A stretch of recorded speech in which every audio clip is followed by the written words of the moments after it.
Assalamualaikum warahmatullahi wabarakatuh. Bismillahirrahmanirrahim. Alhamdulillahi rabbil alamin. Wa bihi nasta'inu ala umurid dunya waddin. Wassalatu wassalamu ala asyrafil anbiya'i wal mursalin. Sayyidina wa habibina wa syafi'ina wa qurrati a'yunina wa maulana Muhammadin wa ala alihi wa ashabihi wa dzurriyyatihi ajma'in, amma ba'd. Asyhadu an la ilaha illallah wa asyhadu anna Muhammadar Rasulullah wa ufawwidu amri ilallah.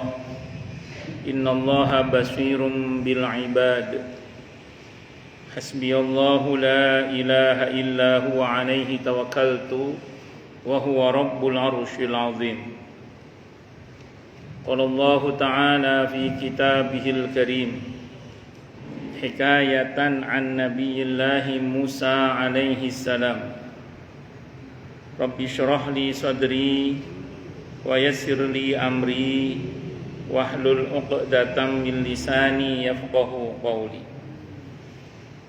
Para alim, para asatidah, para ibu-ibu sekalian, hafizani wa hafizakunallah. Wabil khusus segenap pengurus majelis ta'lim, ibu-ibu Masjid At-Taqwa, yang semoga pengurusnya dan jamaahnya selalu dalam naungan rahmat, barokah, perlindungan serta bimbingan Allah Subhanahu wa taala. Amin Allahumma amin insyaallah. Dan tentu saya doakan semoga kemuliaan ibu-ibu sekalian selalu dijaga dan ditingkatkan terus oleh Allah Subhanahu wa taala sebagai seorang muslimah, sebagai seorang istri, sebagai seorang ibu, dunia hingga syurga. Amin Allahumma amin insyaallah. Allahumma inna nas'aluka ilman nafi'a wa rizqan thayyiba wa amalan mutaqabbala wa fatahallahu lana futuhal arifin. Allahumma inna na'udzubika min ilmin la yanfa' wa amalin la yurfa' wa qalbin la yakhsha' wa du'a la yusma'. Allahumma ati anfusana taqwaha wa zakkiha anta khairum man zakkaha anta waliyuha wa maulaha. Allahumma barik lana fi Rajab wa Sya'ban wa ballighna Ramadhana. Allahumma ighfir lana warhamna wa tub alaina. Amin Allahumma amin insyaallah.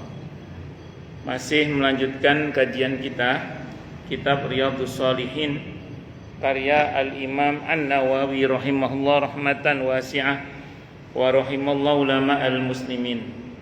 Qala al-muallif rahimahullahu ta'ala wa nafa'ana bihi wa bi'ulumihi fid dharain amin. Bismillahirrahmanirrahim. Bab tentang berlomba-lomba dalam urusan akhirat dan memperbanyak amal yang membawa barokah. Betul nggih? Yang pertama, berlomba-lomba dalam masalah urusan akhirat. Jadi kalau masalah akhirat itu kita tidak boleh merasa puas. Kalau dunia kita harus merasa puas. Tapi kalau masalah akhirat kita tidak boleh merasa puas. Kita harus merasa kurang terus. Sampai kapan? Sampai kaki kita menginjak halaman surga. Ya, jadi kalau sudah kaki kita nginjak halaman surga, udah masuk surga, baru boleh puas. Kalau belum masuk surga, jangan puas. Karena biasanya orang kalau udah merasa puas, semangatnya berkurang biasanya. Kalau udah merasa puas, nanti enggak lagi semangat untuk meraih akhirat. Tapi kalau kita merasa kurang terus, sehingga kita akan terus berusaha menambah dan meningkatkan, maka itulah yang benar. Nah, orang-orang soleh terdahulu rata-rata mentalnya itu selalu merasa amal kebaikannya itu ke bawah, rasanya belum seberapa gitu. Para sahabat Nabi yang amaliyahnya luar biasa itu kalau ditanya itu ngakunya apa? Saya ini belum ada apa-apanya. Saya ini merasa masih sedikit beramalnya.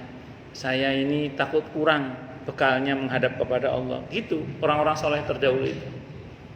Nah, kalau bicara dosa, padahal udah banyak tobatnya, bawaannya ngerasanya masih banyak dosa aja. Makanya istighfarnya terus jalan. Nah, termasuk para nabi dan rasul. Para nabi dan rasul itu kan wis jaminan mutu, udah pastilah surganya itu. Itu saja dalam beribadah masih sangat luar biasa. Kenapa? Karena para nabi dan rasul itu nggak ada puasnya dengan rahmat Allah, dengan barokah dari Allah itu nggak ada puasnya. Kenapa? Karena ya merasa kurang terus. Kenapa? Karena barokah Allah, rahmat Allah ini tanpa batas. Nah, sementara kita ini ingin dirahmati oleh Allah itu seluas-luasnya. Kita ini ingin diberkahi oleh Allah itu dengan keberkahan yang sebanyak-banyaknya. Nah, maka hendaklah mental seperti ini kita miliki. Nah, jadi mental di mana kita merasa amalan kita ini belum banyak gitu. Masih harus terus ditingkatkan. Namun jangan lupa bersyukur pada Allah. Bersyukur karena kita ditakdirkan hidup dalam ketaatan kepada Allah dan Rasulnya Muhammad sallallahu alaihi wasallam. Kita harus bersyukur pada Allah karena kita ditakdirkan untuk mau dan mampu beribadah kepada Allah Subhanahu wa taala dengan baik dan benar.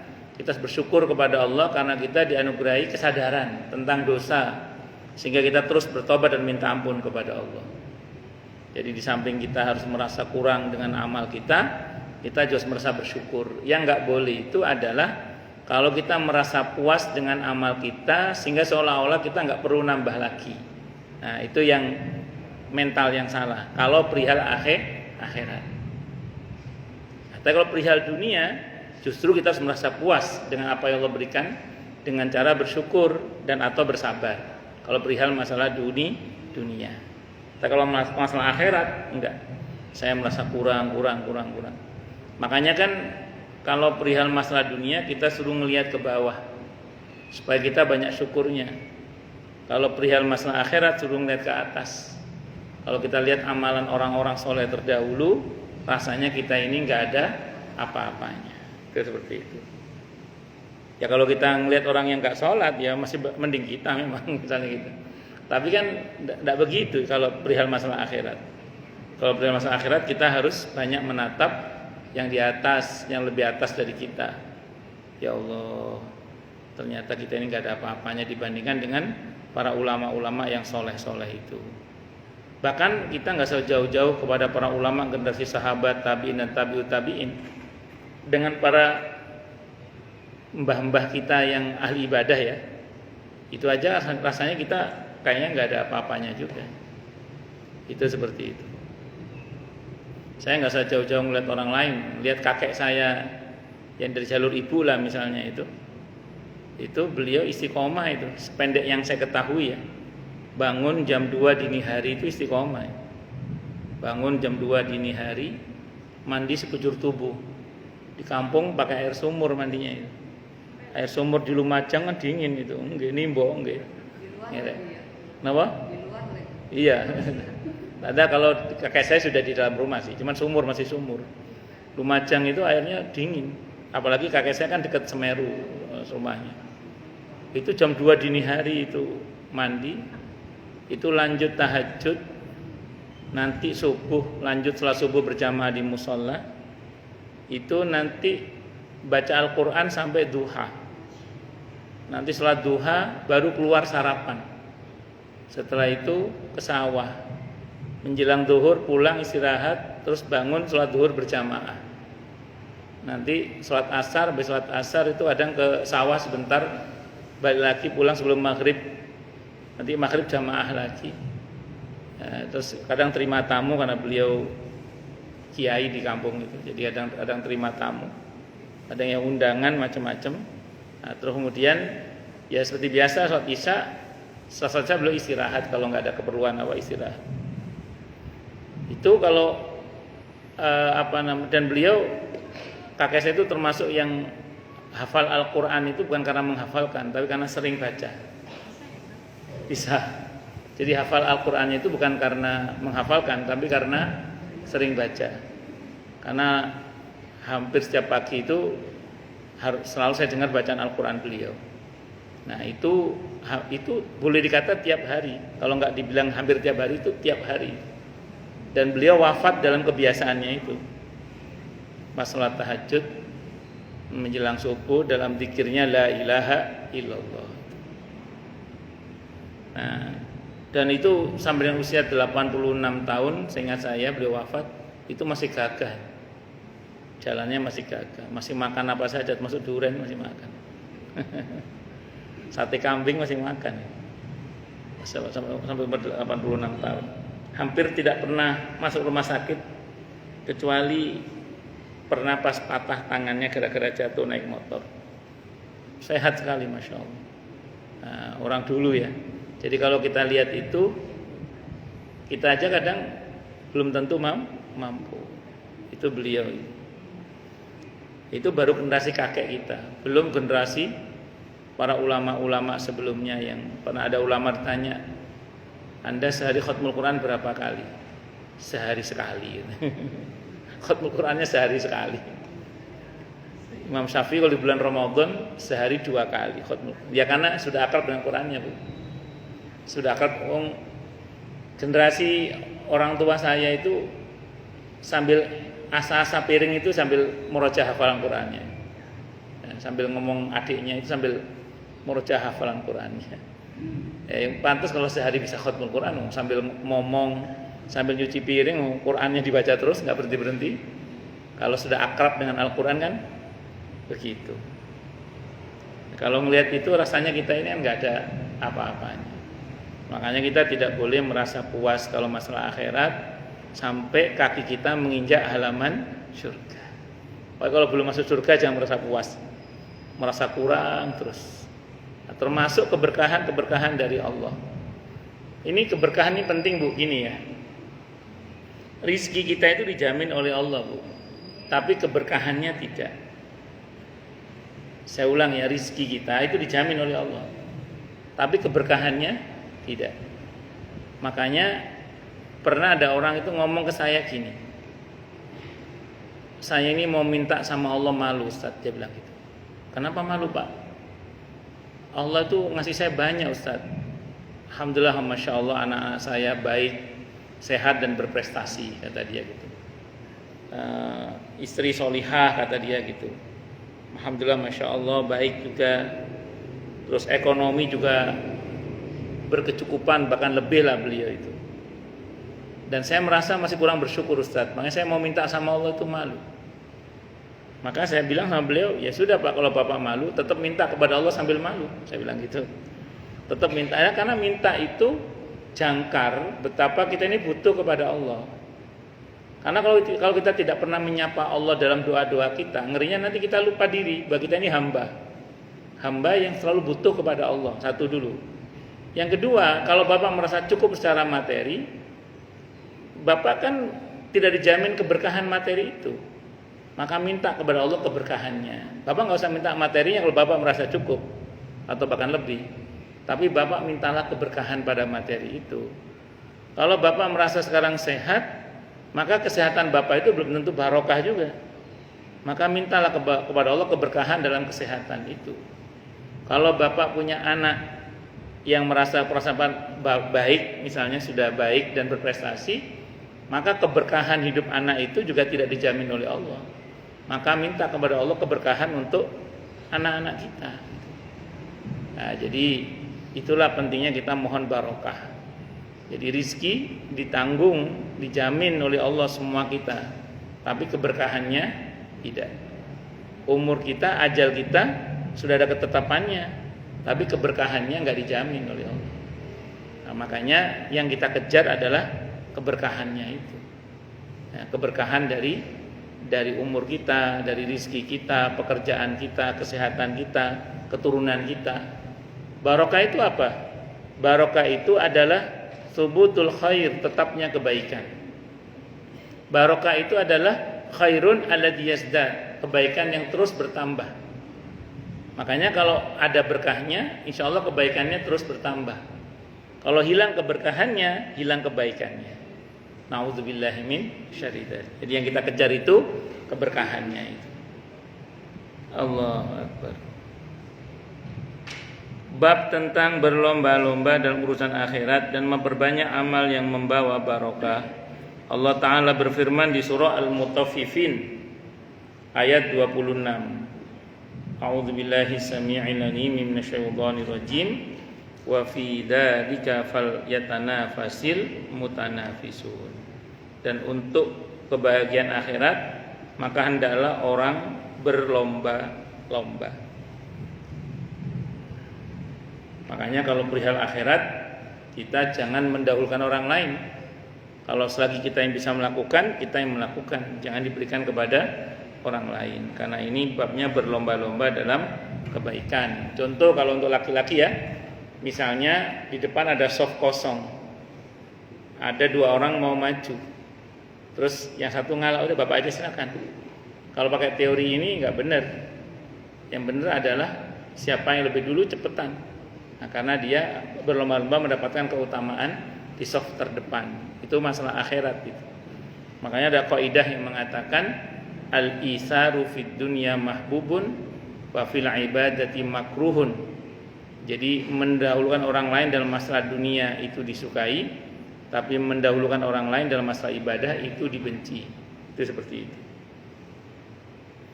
Makanya kalau kita bicara akhirat harus berlomba-lomba dalam kebaikan. Kalau ada pengumuman dari panitia atau dari majelis taklim, ayo Bu, ini kita lagi butuh untuk beli ini, siapa yang mau membelikan atau patungan untuk beli ini? Jangan kita berpikir, ntar lihat dulu siapa yang patungan dulu, siapa yang bayar dulu, jangan gitu. Kalau kita bisa duluan. Nanti yang ikuti kita akan membuat kita mendapat pahala dari yang mengikuti kita. Itu namanya berlomba-lomba dalam kebaikan. Itu terjadi ketika di masa Nabi kita Muhammad SAW ada sekelompok orang fakir, orang miskin yang datang, yang saat itu butuh bantuan. Saat itu Nabi sedang tidak ada uang kalau bahasa kita untuk membantu mereka. Maka Nabi mengumumkan kepada para sahabat, siapa yang mau membantu saudaranya ini. Maka ada seorang sahabat yang bergegas mengambil bantuan dan meletakkan pertama di situ. Terus yang lain mengikuti. Nabi mengatakan yang mendahului tadi itu mendapat pahala yang sama dengan yang mengikuti dia setelahnya itu. Nah, itu namanya berlomba-lomba dalam kebaikan. Nah, jadi jangan nunggu, entar lihat dulu siapa yang bayar dulu. Bayar berapa dulu. Enggak, kalau bisa duluan. Siapa yang bisa mendahului, yang setelahnya ngikuti itu yang mendahului itu dapat pahala yang sama dengan yang ngikuti setelahnya itu. Nah, itu keutamaannya kalau kita mendahului. Makanya berlomba-lomba dalam kebaikan. Yang enak yang bagian pengumuman, yang bagian pengumuman naruh duluan. Nanti yang lain ngikuti. Itu seperti itu. Allahu Akbar. Wa an Sahal ibn Sa'ad radhiyallahu anhu, dicerita dari Sahal ibn Sa'ad radhiyallahu anhu. Wa an Sahal ibn Sa'din, dicerita dari Sahal ibn Sa'ad radhiyallahu anhu, anna Rasulullah, sungguhnya Rasulullah sallallahu alaihi wasallam utiya bi syarabin, diberi minuman, fasyariba, maka beliau minum, minhu darinya, wa an yami, dan dari arah kirinya, ghulam, adalah seorang anak muda, wa an yasari, dan di sebelah kirinya, al asyahu, ada orang-orang tua. Faqala al-ghulam, maka bersabda siapa Nabi kita Muhammad sallallahu alaihi wasallam kepada yang anak muda tadi,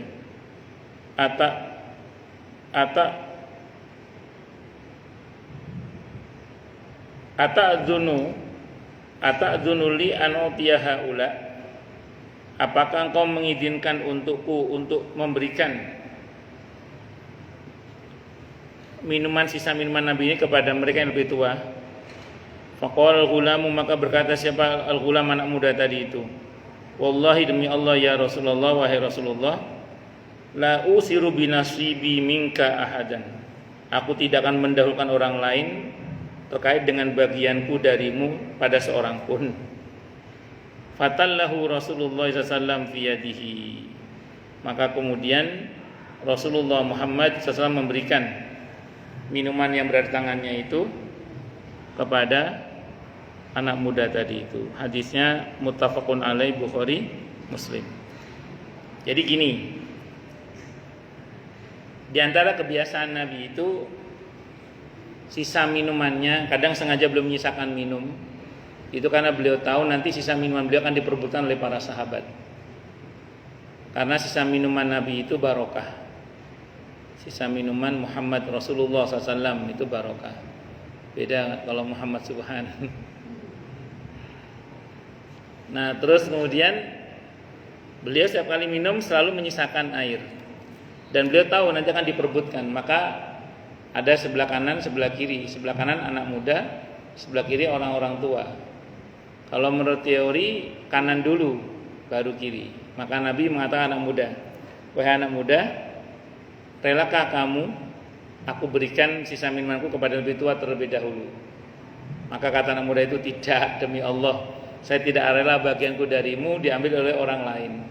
Saya dulu ya Rasulullah. Nah, ini babnya apa?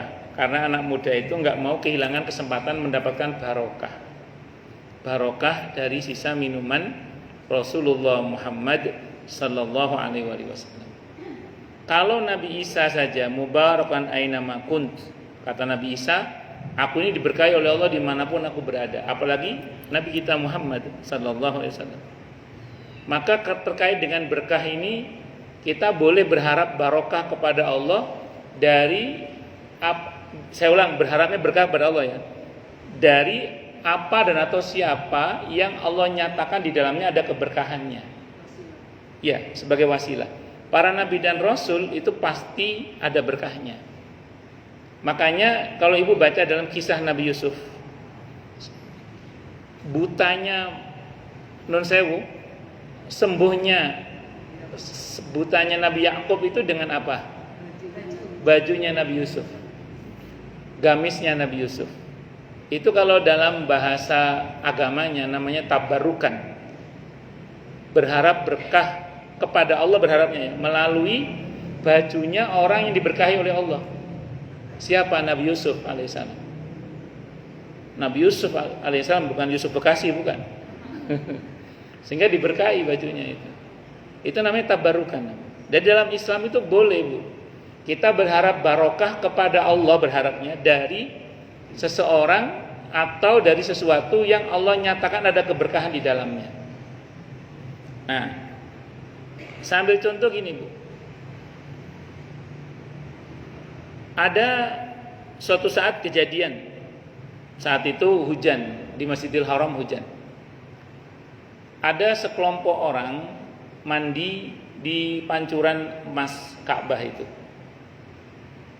Sama askar dimarahi. Double. Syirik. Karena dituduh syirik, maka kemudian si orang-orang ini datang ke Said Alawi Al-Maliki rahimahullah yang sedang adakan kajian hadis di Masjidil Haram. Saat itu ada dua majelis. Yang satu majelisnya Syekh Abdurrahman As-Sa'di rahimahullah, tafsir Quran.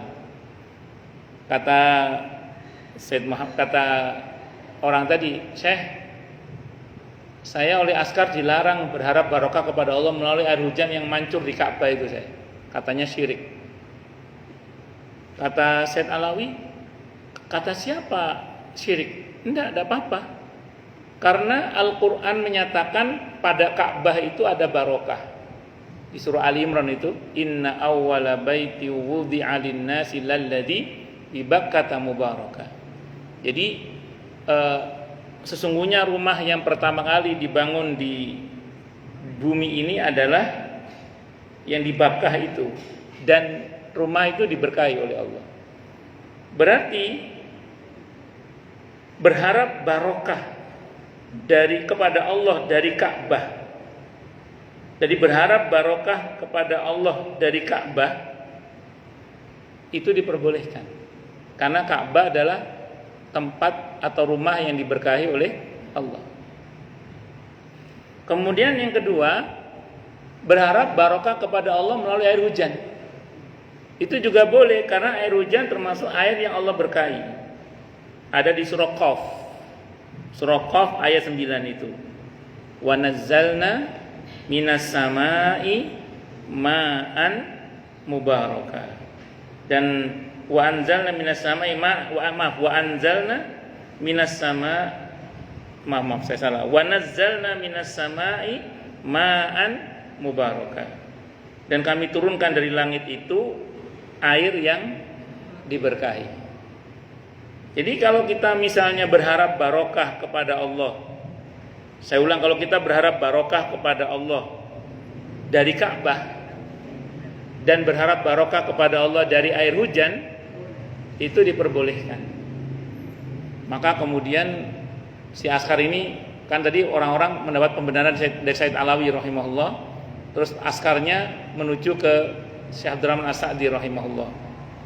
Kata Askar itu, Syekh, kata Said Alawi rahimahullah, boleh orang berharap barokah dari Ka'bah dan air hujan. Jadi boleh berharap kepada Allah barokah dari Ka'bah dan air hujan. Maka kemudian Syekh Abdurrahman As-Sa'di menemui Said Alawi rahimahullah. Ini ulama besar dua-duanya. Syekh Abdurrahman As-Sa'di ini dengan akhlaknya seorang ulama kepada ulama yang lain bertanya, wahai Sayyid, Said Alawi ini ahli hadis, kalau Syekh Abdurrahman As-Sa'di ahli tafsir. Wahai Sayyid, apa betul panjenengan, tapi pakai bahasa Arab ini modifikasi, itu sudah mafhum riwayat. Apa betul panjenengan mengatakan bahwa boleh berharap keberkahan kepada Allah melalui Ka'bah dan air hujan? Iya, kata Said Alawi, ya. Dengan dasar apa? Yang pertama firman Allah dalam Al-Qur'an di surah Ali Imran tentang Ka'bah tadi. Yang kedua di surah Qaf ayat 9. Kata Syekh Abdurrahman As-Sa'di, astagfirullah, kenapa dua ayat itu luput dari saya? Jadi seorang mufassir kadang ada lupanya. Kadang ada lupanya. Ya Allah, kok saya lupa dengan dua ayat itu? Maka beliau mengatakan kepada Askar, tidak apa-apa orang berharap berkah kepada Allah dari Ka'bah dan air hujan. Kata Said Alawi, Anda jangan cuma berfatwa, Syekh. Anda silakan mandi air hujan itu biar jadi bukti legitimasi bahwa ini betul-betul barokah. Maka Syekh Abdurrahman As-Sa'di yang notabene gurunya Syekh Utsaimin rahimahullah itu mandi berharap barokah kepada Allah melalui air hujan dan Ka'bah itu. Jadi itu boleh, tidak apa-apa. Kenapa? Karena dari tempat dan dari sesuatu yang diberkahi oleh Allah. Dari mana kita tahu ada berkahnya? Allah yang memberitahu. Allah yang memberitahu. Makanya gini, Bu, kalau ibu, termasuk saya sendiri, berharap keberkahan kepada Allah dari sisa makanan yang kita makan, itu termasuk yang benar. Dari mana kita tahu sisa makanan ada keberkahannya? Dari Nabi kita Muhammad sallallahu alaihi wasallam. Maka Nabi bersabda, "Qamakal, jangan sisakan untuk setan dari makananmu, qamakal, karena kita tidak tahu di pada bagian mana makanan itu berkahnya." Maksudnya apa? Bisa jadi di sisa makanan itu ada berkahnya. Maka ketika ibu makan di piring ada tinggal upo satu itu, ibu ambil sambil, ya Allah, bismillah, mudah-mudahan saya dapatkan barokah dari makan makanan yang tersisa ini. Kalau ada barokahnya, Bu, dengan izin Allah kebaikan bertambah. Sangat mungkin sakit jadi sembuh. Sangat mungkin yang tadinya lemah dalam ketaatan jadi kuat dalam ketaatan. Sangat mungkinnya tadi ada masalah jadi selesai dengan izin Allah. Barokah dapat barokah. Itu gara-gara dapat barokah. Jadi berharap barokah kepada Allah dari apa dan atau siapa saja yang Allah nyatakan di dalamnya ada barokahnya, itu dalam Islam diperkenankan. Bisa dimengerti ya? Nah, itu diantaranya. Pun. Kalau kita ke Mekah, ya, maksudnya umroh atau haji, orang-orang kan banyak ngirimin Ka'bah, ya itu boleh lah. Artinya kan dia mengharap barokah kan, Iya. sirik atau dia Ya, megang. betul. Tidak ada masalah, karena itu bagian dari kerinduan kita kepada Ka'bah itu sendiri. Dan yang kedua itu bagian dari berharap keberkahan kepada Allah melalui Ka'bah itu sendiri. Walaupun pernah ada sahabat Muawiyah yang kangen banget sama Ka'bah, terus kemudian dipeluk-peluk Ka'bah itu ditegur oleh sahabat yang lain, nggak usah gitu-gitu amat. Ya mungkin saat itu ada yang berlebihan mungkin. Tapi secara umum tidak ada masalah. Kenapa? Karena kita berharap keberkahan dari tempat yang Allah nyatakan di situ ada berkahnya. Nah, jadi kalau Allah yang mencatat ada berkahnya, maka silahkan kita berharap keberkahan. Termasuk debu-debu Madinah. Debu Madinah itu barokah. Debu Madinah itu barokah. Nah, jenengan kalau menghirup debu Madinah, bismillah barokah. Insyaallah jadi obat, bismillah barokah insyaallah. Nah, debu Madinah itu barokah. Tapi ya jangan tercari debu terus dimakan gini ya nggak usah. Debu-debu Madinah itu barokah insyaallah. Kan begitu dalam riwayatnya itu. Nggih. Terkait dengan anak muda yang akhirnya dia tidak mengikhlaskan air sisa minuman yang dikasih ke orang tua. Nah, bagaimana dengan keadaan sholat jamaah, di mana kan sholat pertama itu lebih bagus kan ya, pahalanya artinya setara dengan onta lah gitu ya. Misalnya anak muda itu udah duluan, di situ udah disab, misalnya sholat Jumat gitu kan. Sementara ada bapak-bapak yang memang udah lebih tua juga, artinya sab itu udah pas di sab pertama, cuma karena dia mungkin pengurus atau apa jadi merasa lebih hak. Nah, itu bagaimana akhirnya menyebabkan anak muda itu bertoleransi akhirnya dia yang ke belakang. Nah, apakah itu nggak jolim gitu? Nah, apakah bisa juga orang tuanya bilang, loh kan saya datang duluan, kenapa saya tidak berhak di sab pertama? Nah, itu bagaimana? Bagus. Jadi gini Bu, kalau kita bicara soal tempat di shaf pertama ya, itu dalam Islam ada rumus dulu, ini harus pahami dulu. Yang shaf depan di belakang imam persis, 3 orang paling tidak di belakang imam itu jangan ditempati orang sembarang orang. Jadi kalau anak muda itu tidak termasuk dalam kategori yang patut menggantikan imam, jangan coba-coba berada yang persis di belakang imam sampai 3 orang.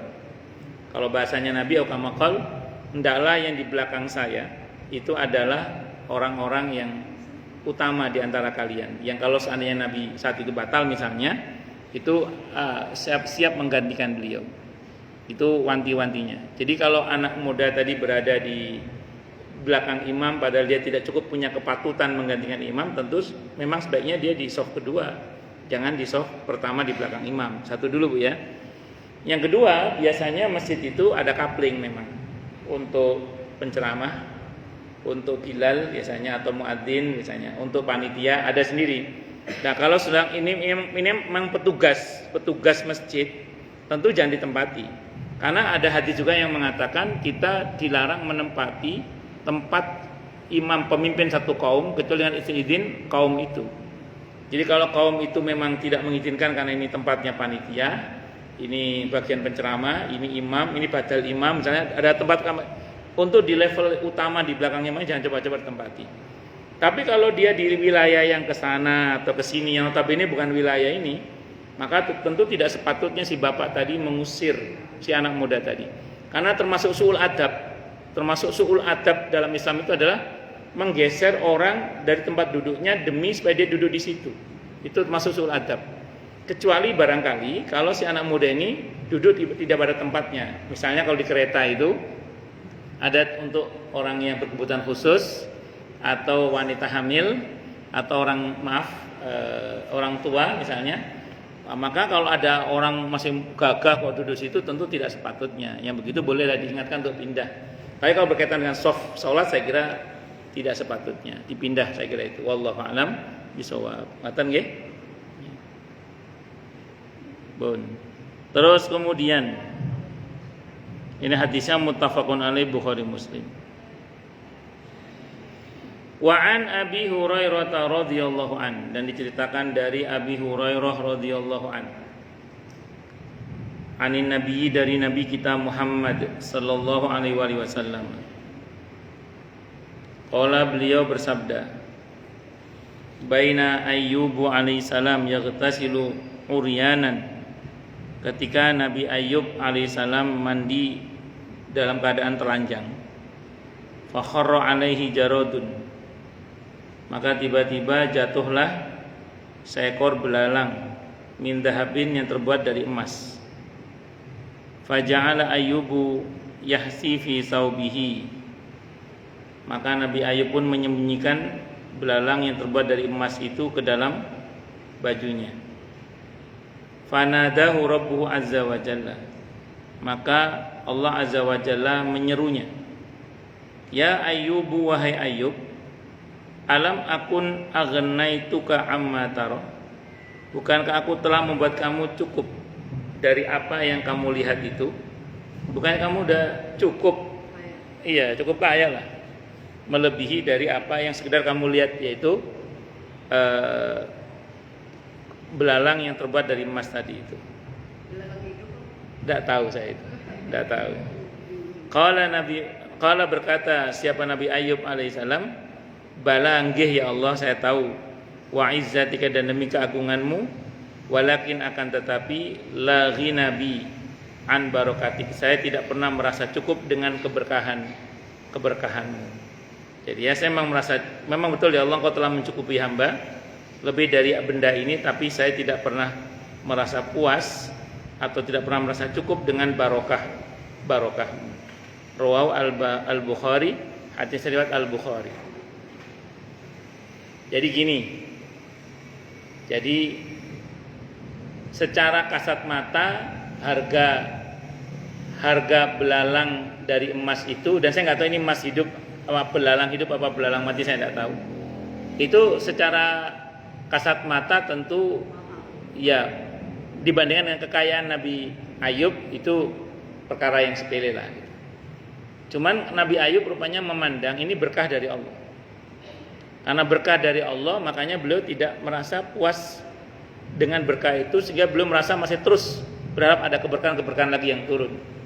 Bla bla bla bla. Nah, saya mau terangkan dulu, terlepas dari kisah ini berkaitan dengan belalang emas tadi ya. Terlepas dari ini gini sebenarnya. Kalau kita merasa cukup dengan yang sudah ada, terus kita mulai punya pikiran untuk berbuat lebih karena ingin lebih baik, sehingga kita berusaha mendapatkan lebih juga agar bisa berbuat yang lebih baik, maka itu tidak ada masalah sebenarnya. Kenapa? Karena dibalik semua itu berarti ada keberkahan. Contoh gini, contoh. Ini contoh. Ibu-ibu misalnya per bulan dapat penghasilan per bulan 10 juta misalnya ya. 10 juta US dollar. Jadi dari misalnya. Nah, terus dari penghasilan tiap bulan itu 10 juta itu ibu syukuri dan dibuktikan syukur itu dengan cara berbagi kepada fuqara masakin dan anak-anak yatim. Sebut saja misalnya dari 10 juta itu ibu berbagi kepada satu anak yatim misalnya. Ada satu anak yatim yang ibu biayai sekolahnya misalnya, dari 10 juta yang ibu dapat per bulan itu sebagai tanda syukur kepada Allah. Berarti ibu udah mulai merasakan keberkahan dari harta itu dengan berbuat baik pada orang lain. Seiring berjalannya waktu, naluri manusianya muncul. Apa? Teori kebutuhan. Dikasih A, dapat A minta B. Dikasih B, dapat B minta C. Itu manusia. Kadang muncul naluri ingin lebih kan? Nah, dalam Islam itu tidak ada masalah asal gini, yang sudah ada disyukuri. Terus dibuktikan dengan berbuat baik. Bahwa ingin lebih, tidak apa-apa. Asal tujuannya untuk lebih baik, bukan hanya sekedar untuk lebih saja. Misalnya dia mulai berpikir bagaimana per bulan dia dapat 100 juta supaya dia bisa menyantuni 10 anak yatim. Ternyata berhasil dapat 100 juta per bulan. Dan dibuktikan dengan menyantuni 10 anak yatim misalnya. Sering berjalannya waktu mulai muncul ambisi barunya. Bagaimana caranya saya dapat lebih banyak lagi, 1 miliar sebulan. Karena dia mulai berpikir bagaimana caranya dengan 1 miliar itu dia bisa menyantuni 100 anak yatim. Dan ternyata Allah kabulkan. Maka itu tidak ada masalah. Itu tidak ada masalah. Tapi dengan catatan yang sudah ada disyukuri, ingin lebih karena ingin lebih baik. Yang tidak boleh itu adalah yang sudah ada saja belum disyukuri dan belum dibuktikan dengan perbuatan baik. Udah pengen lebih, udah gitu pengen lebihnya tidak untuk lebih baik, hanya untuk sekedar senang-senangan saja. Nah itu yang nggak boleh itu. Bisa dipahami ya. Nah, jadi kalau konteksnya adalah untuk senang-senangan sendiri tidak untuk lebih baik, itu yang tidak benar. Nah, makanya takutnya kalau begitu kan tidak ada puasnya sampai masuk kuburan kan. Alhaakumut takasur hatta zurtumul maqabir. Walaupun konteks ayat itu sebenarnya berkaitan dengan orang-orang Mekah saat itu, orang-orang kafir Quraisy yang saling berbangga-banggaan dalam masalah keturunan dan orang tuanya sampai gak puas sampai masuk ke kuburan dengan menunjuk itu kakekku dulu ini itu. Nah, itu saking gak puasnya. Tapi ada juga yang memaknai dengan makna tadi itu. Kalau nuruti kemauan manusia nggak ada puasnya sampai masuk kuburan baru berhenti. Ya, makanya saya ulang, naluriah manusiawi kita itu tidak diberangus oleh Allah, tidak apa-apa. Kita ingin lebih, tidak apa-apa. Tapi dengan catatan yang sudah ada disyukuri. Terus dibuktikan dengan berbuat baik. Terus kemudian digunakan untuk kalau ingin lebih, karena ingin lebih baik. Itu lebih baik hubungannya dengan Allah maupun dengan sesama. Bisa dipahami ya? Nah, sampai situ tidak ada masalah kalau begitu. Pun.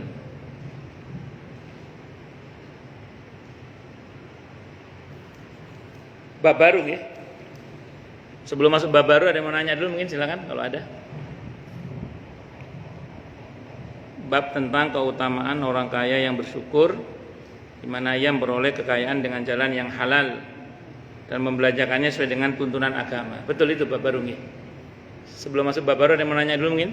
Di luar ini boleh. Boleh. Kita sebelumnya ada mau minta penjelasan sedikit tentang aurat wanita. Untuk wajah itu kan kalau lagi pakai mukena katanya dagu nggak boleh terlihat. Terus. Ini. Nah, apakah pipi yang sebelah sini juga tidak boleh juga terlihat? Katanya kalau di sini pipi itu juga aurat. Bukannya pipi itu adalah bagian dari wajah. Sampun. Sependek yang saya pelajari dari penjelasan Imam Nawawi rahimahullah, wajah itu, maaf ya, yang namanya wajah itu pertama dari tempat tumbuhnya rambut ini sampai dengan dagu sini ini. Di tempat tumbuhnya rambut sampai dagu sini. Ya, kalau lebarnya dari ini apa namanya ini? Ini apa namanya? Cambang. Nah, cambang ini ke sini. Cambang ini ke sini, ini namanya, itu kata Imam Nawawi. Jadi kalau ini tertutup tidak ada masalah, pipi kelihatan. Jadi yang penting jambang ini tertutup, jambang ini. Ya. Jadi itu yang saya tahu dari Imam Nawawi, wajah itu adalah dari sini ke sini itu wajah.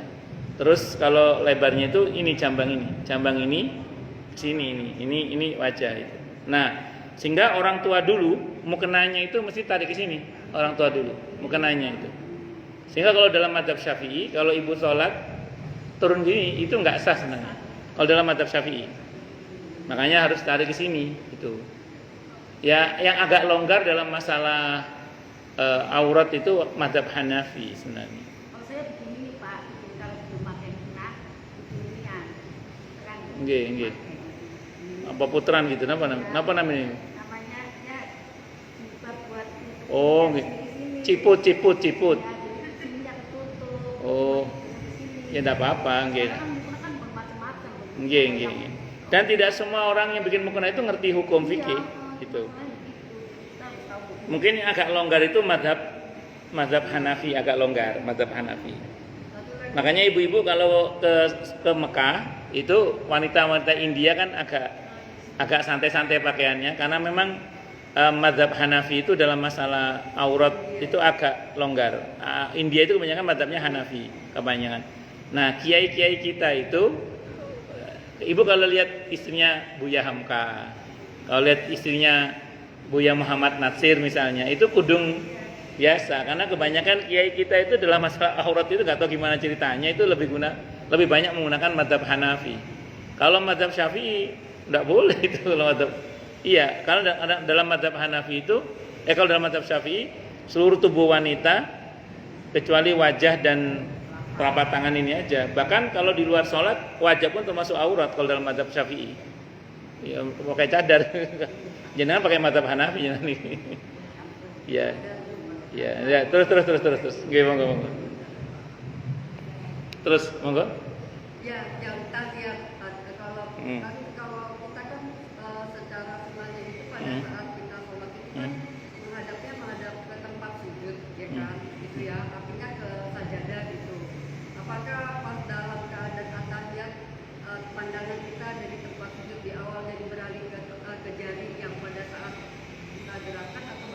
Ya betul.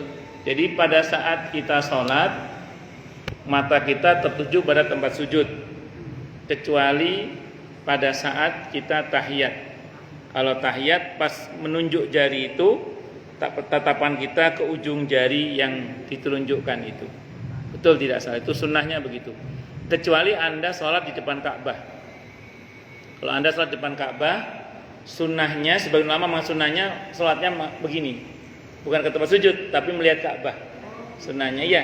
Kalau di depan Ka'bah tapi, kalau Ka'bahnya kelihatan, iya. Iya, kalau Anda lagi umroh di Masjidil Haram, Anda sholat yang Ka'bahnya kelihatan, sunnahnya Allahu Akbar, lihat Ka'bah, sunnahnya. Kecuali pas tahiyat tadi tetap. Kecuali pas ruku, jangan ruku gini. Oh jangan. Ya ruku tetap ke tempat sujud, sujud ya tempat sujud. Cuma kalau pas berdiri sama tahiyat itu ngelihatnya ke arah Ka'bah, kecuali pas nunjuk jari. Ya, kalau pas nunjuk jari baru ke arah jari itu. Nah, ngoten nggih, wallahu alam bisawab. Kalau yang sedang sujud itu kadang-kadang kakinya terangkat, itu gimana Pak? Bagus. Di dalam sujud ada 7 anggota yang harus nempel. Kalau nggak nempel, menurut Imam Nawawi nggak sah sujudnya, kecuali menurut Imam Ar-Rafi'i. Nanti saya terangkan. Pertama, jidat yang pokok, supaya tidak disebut sebagai pencuri sholat dengan hidung sekaligus. Kecuali hidungnya pesek nggak anu ya. Ya tapi secara umum hidung sama jidat sekaligus. Yang pokok jidat.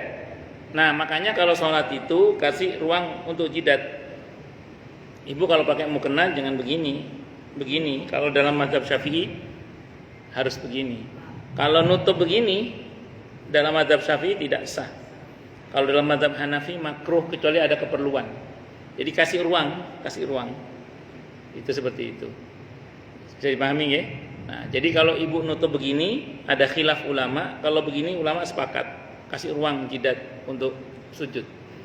Terus kemudian yang kedua 2 tangan harus nempel. Jadi kalau sujud jangan begini tangannya. Kadang ada orang itu gini. Ya gini harus gini. Jangan gini. Nempel gini. Terus 2 lutut. Terakhir 2 ujung kaki. Itu harus nempel. Kalau dalam pendapat Imam Nawawi rahimahullah, kalau kakinya diangkat enggak sah. Saya pernah sholat di belakang imam. Saya lihat sendiri itu imamnya, diangkat kakinya itu nggak nempel ke lantai. Ya Allah, imam masjid padahal itu. Untung saya ngaji fikih ya. Itu kalau saya pakai Imam Nawawi nggak sah itu saya itu. Karena saya makmumnya kan.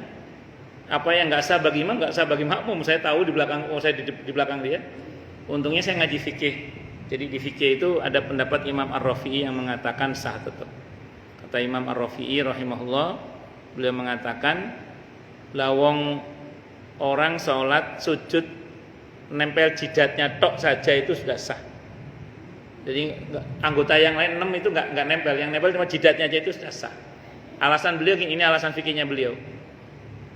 Ada orang sujud ke patung pakai jidatnya saja itu sudah cukup membuat dia kafir, keluar dari Islam kalau itu disertai i'tiqad ya. Maka bagaimana mungkin kepada Allah nggak sah? Wong itu saja untuk bisa mengesahkan orang jadi kafir.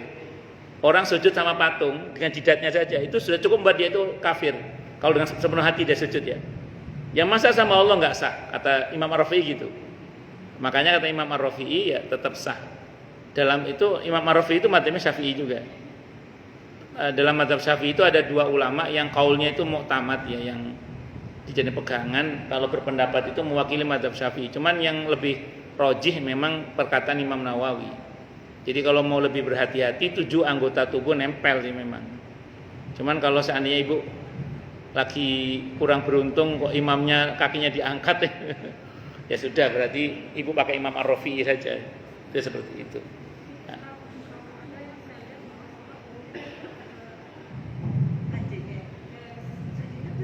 Ini ditambahkan gini kan?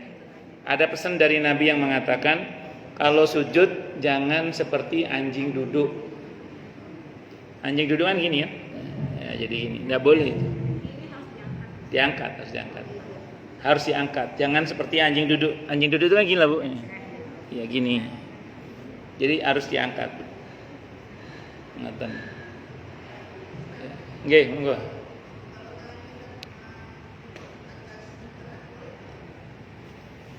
Begini, kalau untuk tangan tidak ada masalah.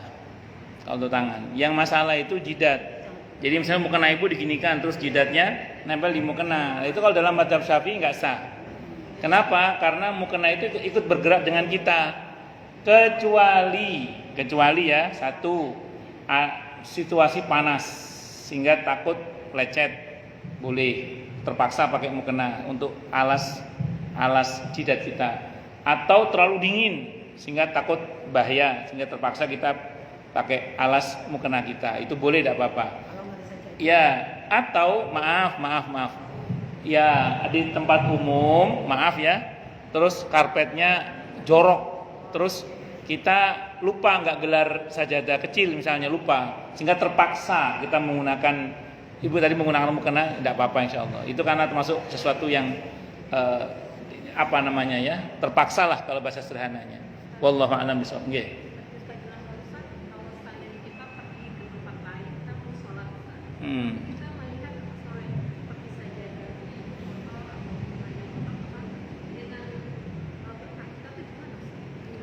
Dengan apa?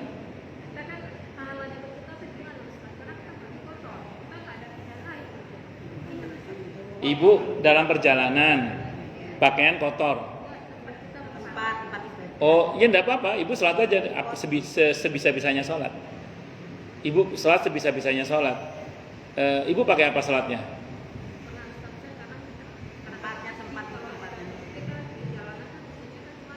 Ya. Enggak apa-apa, enggak ada masalah kok. Selama najisnya tidak tampak jelas sebagai najis, maka itu tetap sah sholatnya dan itu enggak ada masalah. Saya kira itu. Allah a'lam bishawab. Oke. Siapa dulu ini? Lebih sepuh siapa? Enggak, lebih sepuh siapa? Lebih sepuh siapa? Nggih, yang lebih sepuh dulu nggih. Nggih, boten apa? Nggih, monggo. Umpama ya kan imam dengan makmum ya. Nggih. Sebenarnya kan dapatnya sama umat 20 derajat. Cuma kan tanggung jawabnya berat imam. Terus Saya kalau di kampung maaf Pak. Jadi saya kan ibaratnya saya saja gitu ya. Tapi kalau udah saya ngimamin katanya nggak imam kan nggak ada apa-apanya gitu. Gimana maksudnya? Saya pengen nanya sama dia cuma nggak takut. kok ada imam nggak ada apa-apanya, gimana maksudnya? Ini makanya gini, tuh enak aja yang jadi imam kalau sana kan nggak enaknya. Padahal dia ustazah, saya yang suruh imamin gitu. Kalau ada musola kan khusus buat cewek. Iya. Masjidnya antara masjid dengan musola yang dekat. Jadi laki-laki ke masjid, cewek. Nah kalau saya pulang kampung, pasti saya yang jadi imam. Saya kan nggak enak, saya masih muda gitu, banyak dosa gitu maksudnya. Ya kalau ditunjuk oleh imam setempat, ibu jadi imam tidak ada masalah. Takutnya kenapa saya cuma itu yang diomongin. Enggak, yang penting ibu hati-hati aja. Jadi ibu kalau sah sholatnya kan ibu dapat pahala sebanyak orang yang sholat di belakang ibu. Ibu kan ditunjuk toh? Ya sudah tunjuk, ya ibu mau aja nggak ada masalah. Kan menurut saya dia ilmunya lebih. Ya beliau nunjuk ibu toh? Beliau nunjuk ibu kan? Ya sudah nggak apa-apa, ibu aja. Tidak ada masalah. Nggak enak Pak. Tidak ada masalah. Wong ibu ditunjuk kok. Kalau ditunjuk tidak ada masalah. Oke, monggo Bu Narwati.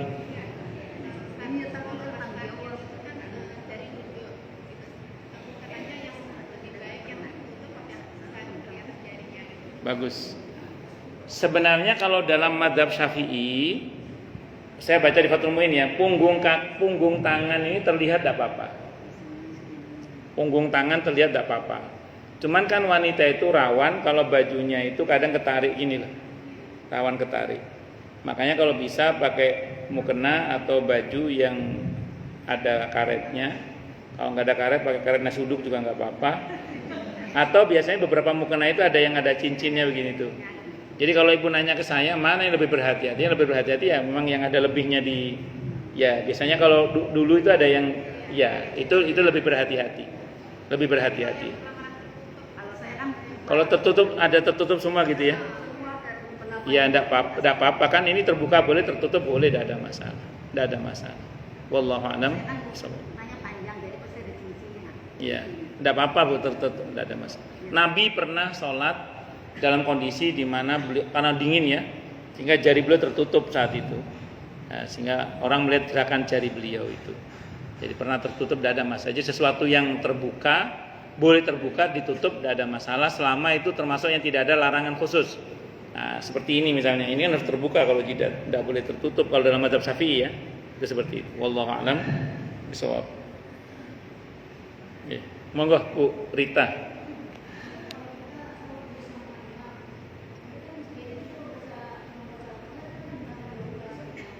Nggih. Ya.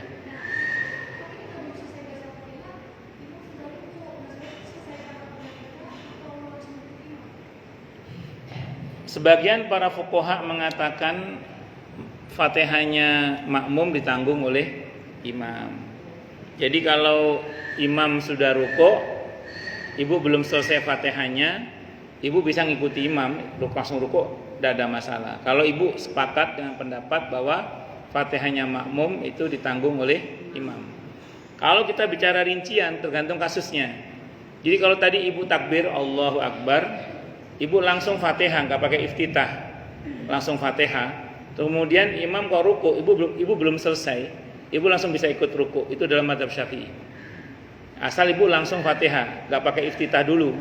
Kalau ibu iftitah dulu, terus baru Fatihah, imam ruku. Kalau dalam mazhab Syafi'i, ibu harus menyelesaikan Fatihah itu. Ini untuk sholat Syria ya, untuk sholat Syria, ibu harus selesaikan Fatihahnya itu. Terus kemudian, adapun imam ruku sampai itidal misalnya, itu ibu masih belum selesaikan dulu. Kalau sampai ketinggalan 3 rukun tawil tapi 3 rukun tawil itu bisa batal sholatnya. Makanya kalau ibu masbuk kira-kira gitu ya, itu jangan iftitah dulu, langsung takbir Allahu Akbar, langsung Fatihah. Andaikan imam ruku, kita langsung bisa ikut ruku walaupun Fatihah kita belum selesai. Itu adalah mazhab Syafi'i. Tapi pendapat yang paling gampang yaitu tadi, ya ditanggung oleh imam, terus pakai hadis itu Sahih Muslim, innama ju'ilal imamu liyutamma bih. Imam itu diangkat untuk diikuti. Selama ini saya pakai itu sih. Jadi kalau saya belum selesai Fatihah, tapi selama ini saya memang nggak pernah iftitah dulu kalau saya masbuk. Saya sering kan langsung Fatihah, terus kemudian begitu imam ruku, saya belum selesai, saya ikut ruku langsung. Nah, jadi saya mengamalkan hadis Nabi juga berkaitan dengan innama ju'ilal imamu liyutamma bih. Imam itu diangkat untuk diikuti, dan banyak ulama yang mengatakan udah ikuti imam aja lah. Itu.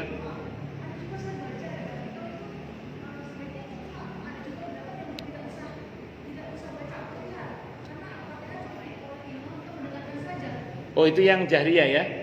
Kalau jahriyah itu gini, ada 3 pendapat. Kalau sholat jahriyah. Jadi kalau sholat jahriyah itu subuh, isya, maghrib, isya itu, dan sholat Jumat itu sholat jahriyah. Itu ada 3 pendapat. Untuk makmum ya, pertama makmum tetap wajib baca, tapi yang itu sedapatnya. Itu dirujuk kepada hadis Nabi. Hadisnya sahih tentang la sholata liman lam yaqra bi fatihatil kitab. Tidak sah sholat kalau nggak baca Fatihah. Ini berlaku bagi imam dan makmum dalam mazhab Syafi'i. 1. Pendapat yang kedua mengatakan wajib diam dan mendengarkan. Ini dirujuk kepada firman Allah, wa idza quri'al qur'anu fastami'u lahu wa ansitu la'allakum turhamun, Al-A'raf itu. Dan apabila dibacakan kepada Al-Qur'an maka diam dan dengarkanlah. Nah, jadi kalau imam sedang baca maka diam dan dengarkanlah. Ini pendapat yang kedua. Sah juga enggak ada masalah. Yang salah yang enggak salat. Pendapat yang ketiga. Ini hadisnya dari Abu Hurairah radhiyallahu an. Wajib membaca tapi dalam hati. Ya, wajib membaca tapi dalam hati. Jadi ngikuti, jadi mendengarkan imam sambil ngikuti bacaan imam dalam hati. Ya, itu pendapat yang ketiga. Itu ada dalam tafsir Ibnu Katsir berkaitan dengan hukum bacaan Al-Fatihah bagi makmum yang sholat jahriyah. Wallahu a'lam bishawab. Oke. Kalau saya karena saya bermadzhab Syafi'i, saya tetap baca kalau saya. Setelah imam biasanya, setelah imam. Nggih, monggo.